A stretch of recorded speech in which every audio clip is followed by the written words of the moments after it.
told this word in the last message, I'm going to try it again. And it's trying to maintain social distance, at the same time you talk and bring that feeling I have way up there. And I'm going to, the homily is going to be in 2 parts. So the first part, I'm going to focus in on that reading from St. Paul to the Romans. What will separate us from the love of Christ? Anguish, distress, persecution, famine, nakedness, peril, the sword. Let's change the sword to guns. There's no use of the sword anymore. We use guns. And the truth is, as much as St. Paul says, what will separate us from the love of Christ, as if none of this is possible, the truth is, all of these things separate people from the love of Christ. People who are suffering anguish, a moment of anguish in their lives or distress. There are people who turn away from God at that moment. They do not understand what is happening to them. They cannot feel the presence of God until they leave their faith behind. There are people under persecution, and again, we hear that word, we think about the martyrs. And there's not many people out there today dying for their faith, although there actually are some. But more than likely, you've been persecuted for your faith at some point in time. A co-worker, a friend, a neighbor, a family member asks you, why are you still Catholic? All the scandals that are going on. Or someone who's joined another church says, you know, they don't read the Bible, or they don't believe in this, or Mary is treated like a goddess. They make up all kinds of silly things because they don't know the faith, but they persecute us for having faith. And if not those who belong to another church or another religion, there's also those who have no religion because they're too smart to be fooled by religion. And so their pseudo-intellectualism allows them to persecute us for having faith in something that cannot be seen. We all suffer persecution in one form or another. And there are some who are persecuted by family members who are pushed time and time again to come to my church or be this way, or you should believe that. And they leave their faith behind. And there are people who lost their job, no income, suffer hunger. 1 out of 5 children in Illinois suffer hunger at some point. It's a lot. I don't remember the last time I saw someone walking down the street naked, but homeless people, those who are without the covering of a house to protect them, to shelter them. Well, we see those every day. Other forms of nakedness, people who are kind of made naked by social media and exposed to others. And many times, because of that nakedness or the hunger, they too leave their faith. Peril. My burning question, my personal burning question is, for the peril of the coronavirus, and it is smart to stay home at this point because the numbers are going up in various places. But my burning question is, how many of us, because of this peril, will abandon the practice of our faith? We'll just leave it behind. Months of not having to go to church may mean years of never going to church. A possibility. Some have already gotten into the habit of not thinking about faith. And then, of course, there are the sword, but as I said, I'd rather say the guns, the arms.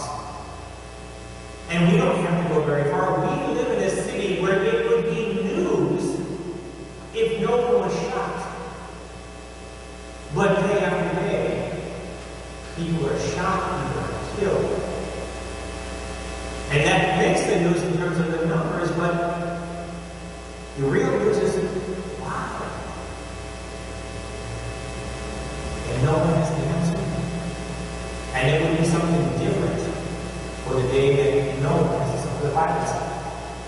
And that's not far away. We hear about it in various places. They say, oh, the Inglewood, the West Side, and then they talk about Park, wherever. Because the violence is all around us. And people lose their faith.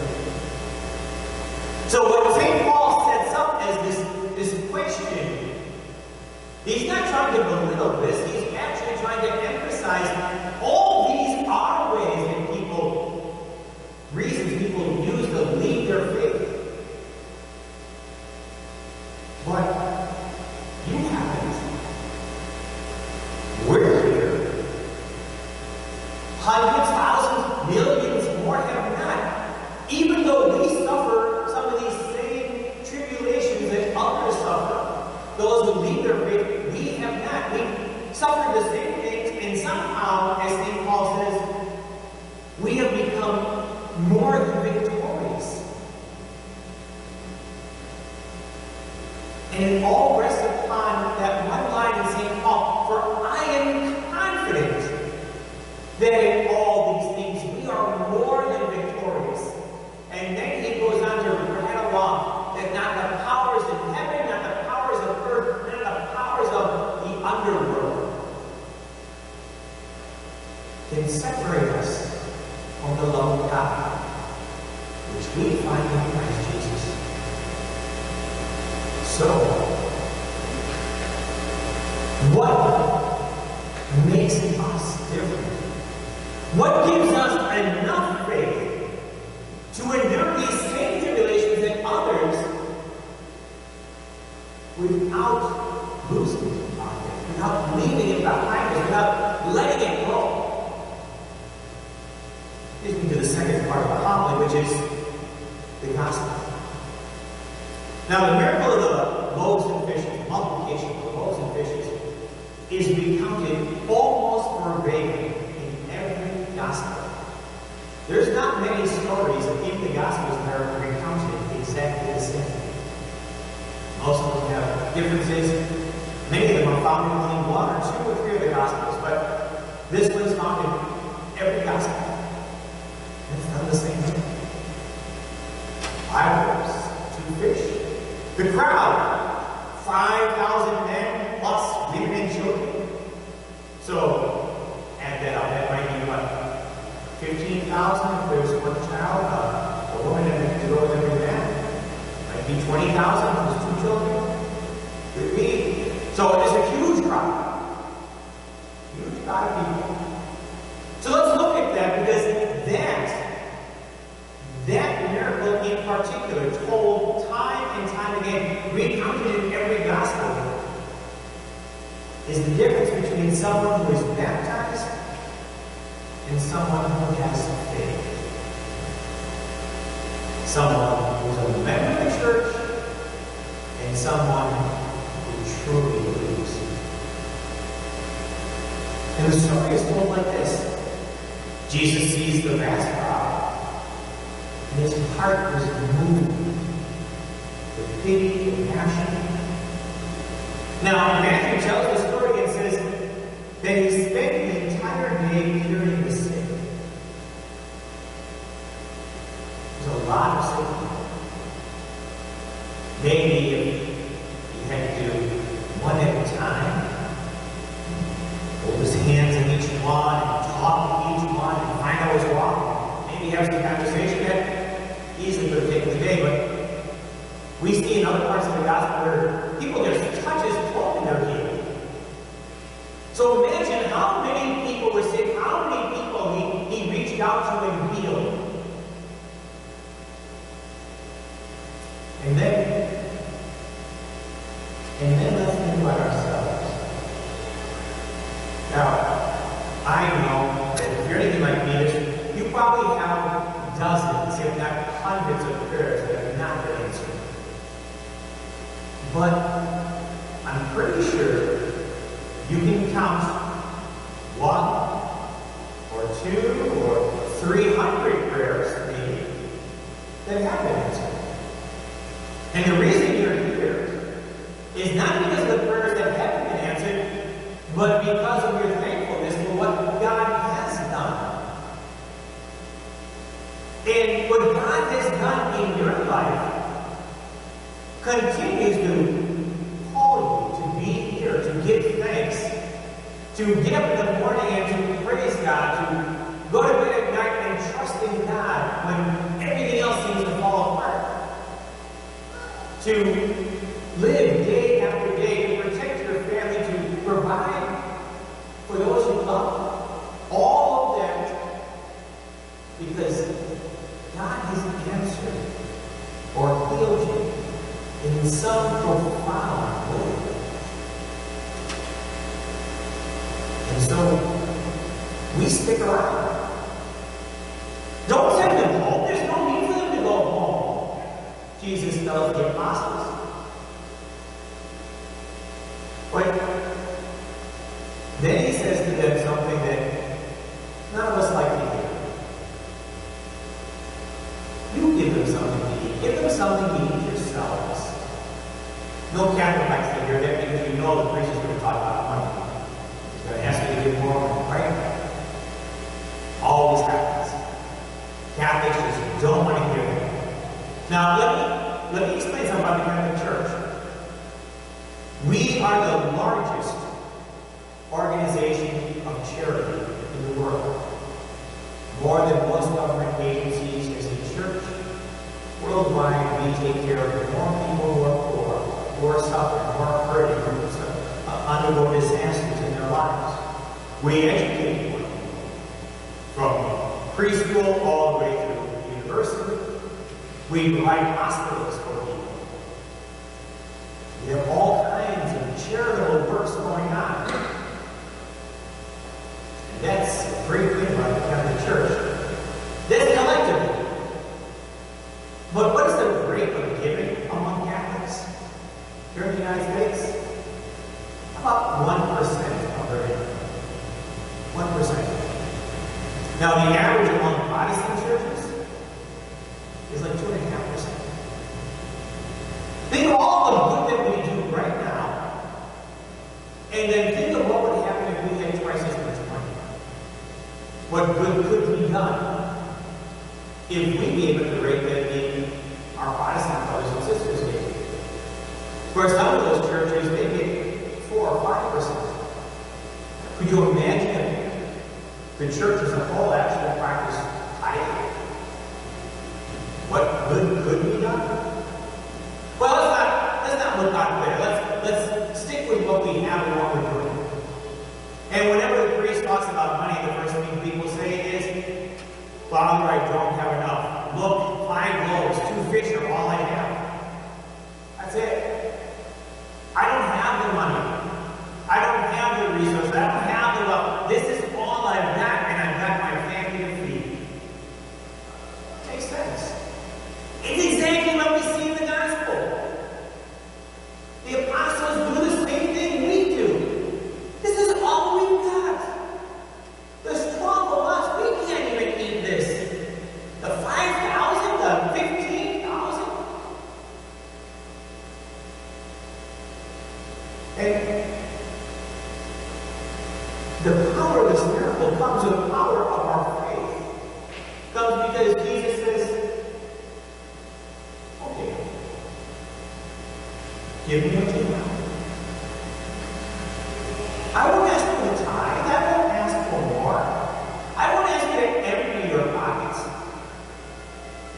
Give me what you have. Give me what you're willing to offer. And then let me show you. So what does he do with those 5 loaves and 2 fish? He blesses them, breaks them, and gives them to his disciples. Does that sound familiar? The offering is presented, the bread is on the altar. It is blessed, broken, given to the ministers, who then give it to the crowd. A Eucharistic formula. And so, if there's anything in our lives that gives us the faith to do what St. Paul says we can do, to be more than victorious over all these things, it's what we do today. When we bless and break and share the body of Christ. The wonderful aspect of this gospel in terms of encouraging us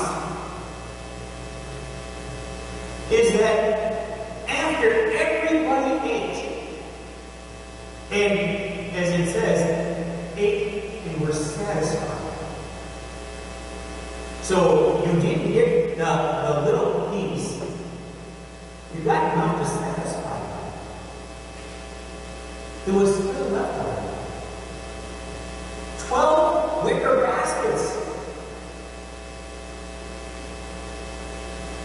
Now, we've just begun the Renew My Church process. Renew My Church is the program the Archdiocese is running to look at our future and then try and determine what is the church going to look like in the next 10, 20, 30 years. How will we be active Catholics? How will we be missionary disciples? How will we be people of real faith and not simply people who are baptized? Well, it seems to me that if we're here and participate in the altar and realize that God has given us plenty. Maybe we're not rich, maybe we're not famous, but we're satisfied. And even more than that, there's something in our lives, something in our faith, something in our hearts that we could share. Something left over to give to someone else. Well then, we'll be a church we're meant to be. Church filled with people of faith who go out